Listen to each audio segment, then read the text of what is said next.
और ये अन्नकूट आप संध्या के समय कराइए, प्रातः काल नहीं कीजिए। आप संध्या के समय आप ये अन्नकूट कराइए, गरीबों को दान दीजिए। इस दिन किया गया दान कई गुना फल बढ़ा देता है। और आपको इसके अलावा गीता जयंती वाले दिन गीता का 11वां और 18वां अध्याय अवश्य पढ़ना चाहिए। जिन व्यक्तियों को नहीं पढ़ना आता है या समय नहीं है तो कम से कम आपको एक श्लोक अवश्य पढ़ना चाहिए। अगर आप एक श्लोक पढ़ेंगे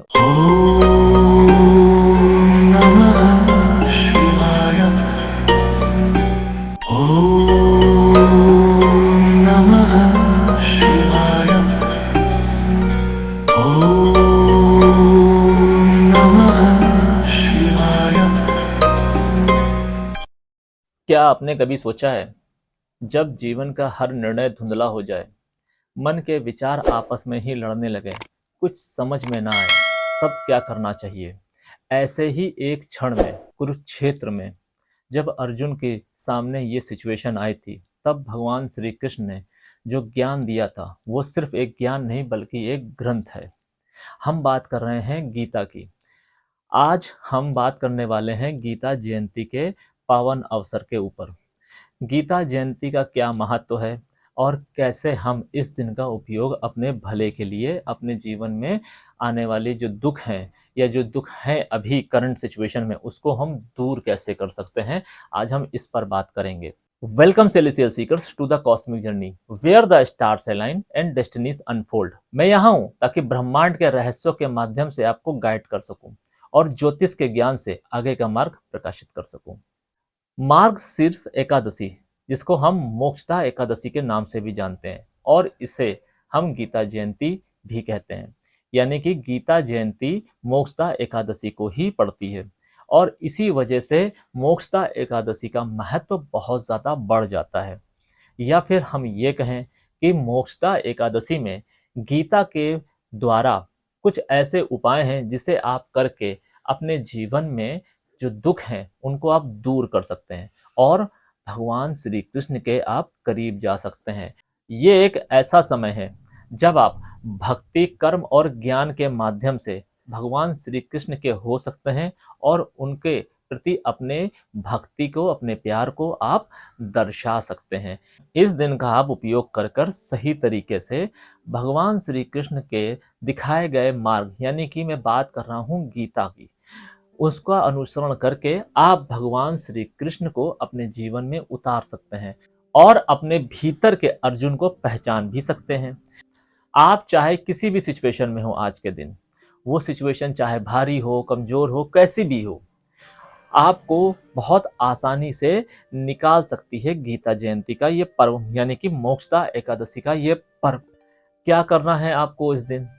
आपको एक पीपल का पत्ता लेना है और उसमें लिखना है भक्ति कर्म साधना, और इस पत्ते को आपको गीता के अंदर रखना है और उसके बाद आप गीता को अपने धर्म स्थान यानी कि पूजा घर या फिर आप अपने स्टडी में रख सकते हैं।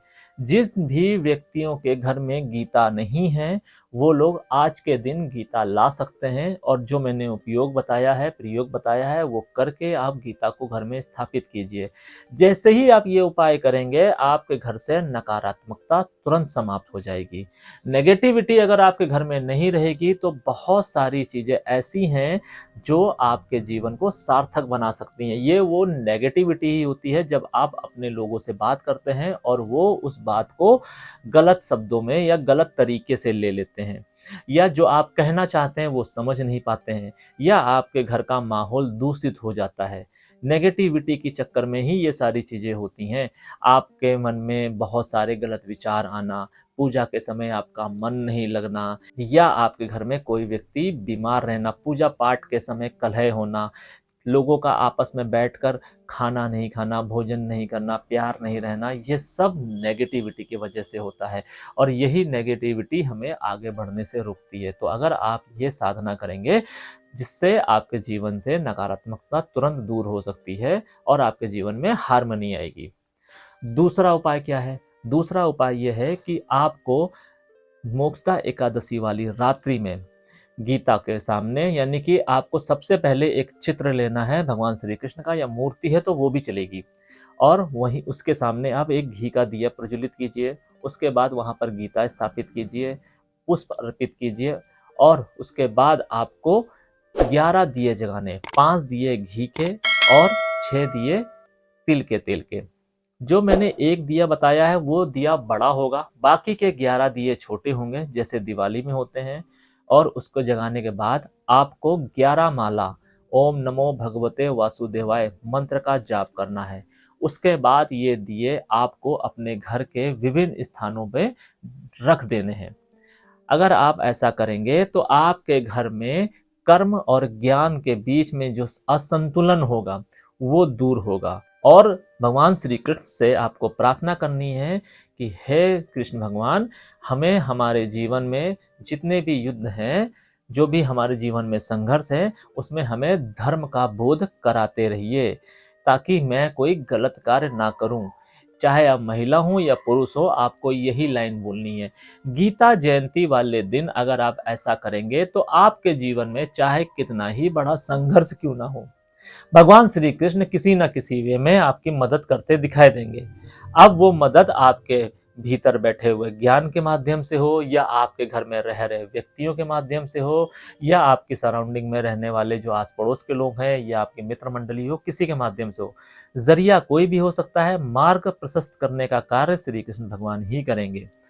तीसरा उपाय क्या है? तीसरा उपाय यह है कि आप मोक्षदा एकादशी वाले दिन अन्नकूट कराइए। और ये अन्नकूट आप संध्या के समय कराइए, प्रातः काल नहीं कीजिए। आप संध्या के समय आप ये अन्नकूट कराइए, गरीबों को दान दीजिए। इस दिन किया गया दान कई गुना फल बढ़ा देता है। और आपको इसके अलावा गीता जयंती वाले दिन गीता का 11वां और 18वां अध्याय अवश्य पढ़ना चाहिए। जिन व्यक्तियों को नहीं पढ़ना आता है या समय नहीं है तो कम से कम आपको एक श्लोक अवश्य पढ़ना चाहिए। अगर आप एक श्लोक पढ़ेंगे उसके बाद आपको श्री कृष्ण भगवान के चित्र या मूर्ति के सामने एक घी का दिया जगाना है, कुछ मिठाई लेनी है, मिठाई भगवान को चढ़ानी है और वो मिठाई आपको गरीबों में दान करनी है। अगर आप ऐसा करेंगे तो आपके जीवन से दरिद्रता दूर होगी और आपके जीवन में ज्ञान का प्रकाश होगा। इसके अलावा आप एक और उपाय कर सकते हैं। आपको 13 दिए लेने हैं। 13 के 13 दिए तिल के तेल के होंगे। मोक्षदा एकादशी वाले दिन संध्या काल की जब आप पूजा कर लेंगे, संध्या काल से हमारा तात्पर्य यह है कि जब सूर्यास्त हो जाए उसकी पूजा करने के बाद आप बैठिए।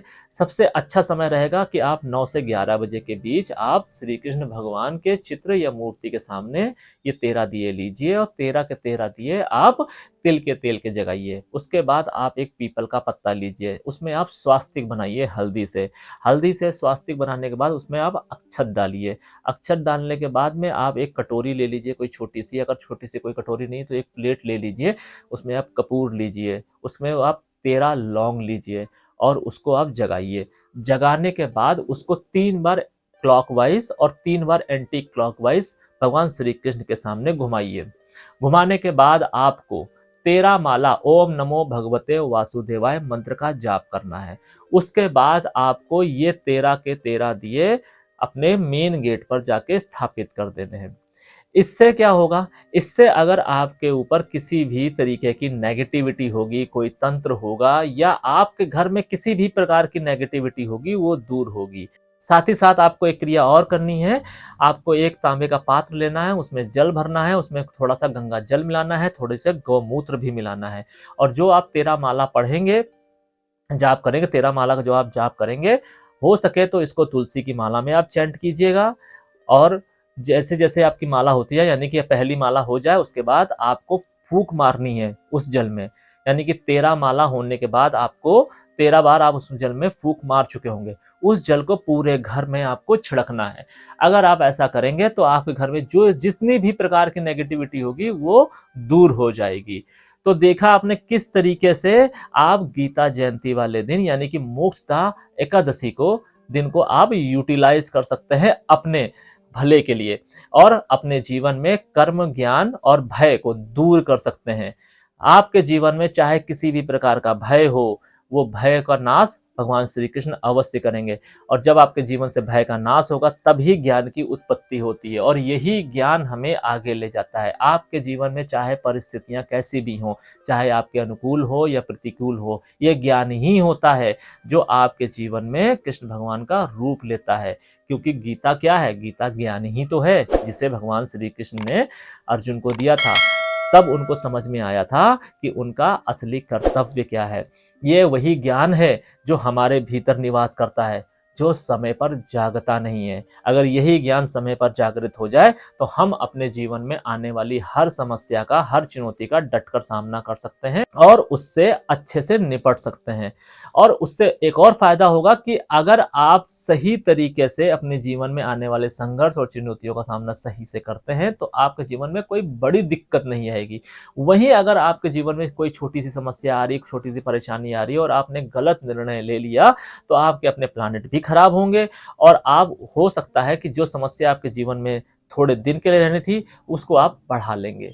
तो आपको यहाँ पर बुद्धि और विवेक का परिचय देना है। ये छोटे छोटे उपाय करके आप जो भी 30 त्योहार आते हैं इनका आप यूज करेंगे तो आप अपने जीवन में ज्ञान और प्रभु का मार्गदर्शन अपने जीवन में उतार सकते हैं।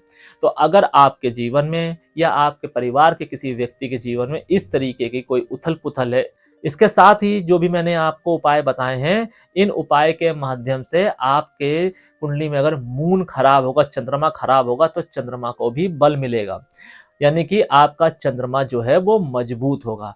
तो जैसे ही आपका चंद्रमा मजबूत होगा, मैंने आपको पिछले वीडियो में भी बताया था कि चंद्रमा हमारे जीवन में का एक बेस है, और बहुत सारे प्लैनेट ऐसे हैं जो चंद्रमा की ऊर्जा के अनुकूल ही कार्य करते हैं। चंद्रमा की ऊर्जा के अनुकूल से हमारा तात्पर्य यह है कि अगर आपकी कुंडली में चंद्रमा पॉजिटिव होकर बैठा है और कोई प्लैनेट ऐसा है जो बहुत नेगेटिव है, जैसे बुध, बुध जो चलता है वो चंद्रमा के ही नक्शे कदम पर चलता है, क्योंकि बुध चंद्रमा के ही पुत्र है।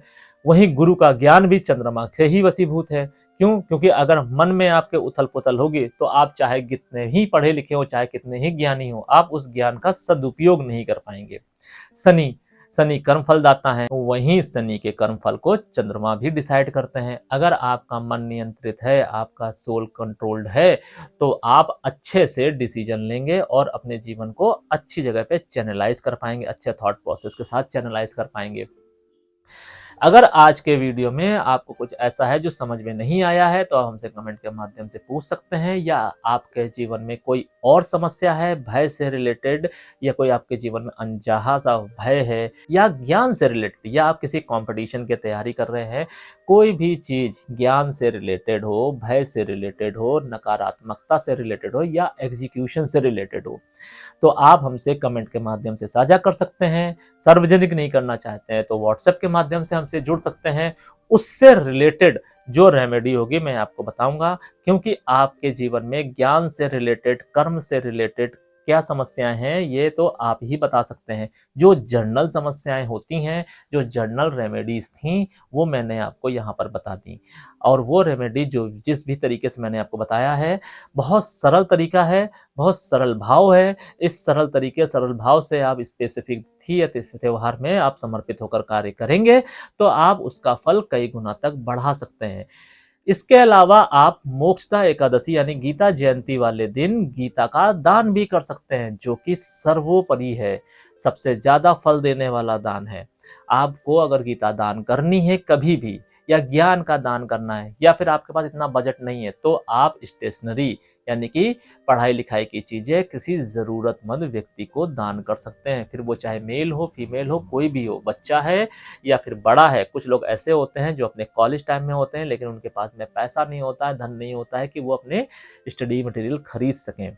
या कुछ लोग ऐसे होते हैं पढ़ने लिखने के लिए इंथुसियास्टिक होते हैं, जो आगे पढ़ना चाहते हैं लेकिन उनके घर के हालात ऐसे नहीं होते हैं कि वो पढ़ाई लिखाई कर सके। इस मौके का आपको लाभ उठाना चाहिए और ऐसे व्यक्ति की पढ़ाई का खर्चा आप उठाकर उनके जीवन में हार्मनी ला सकते हैं, और आप अपने पूर्व जन्म के कर्मों के बंधन से छूट सकते हैं।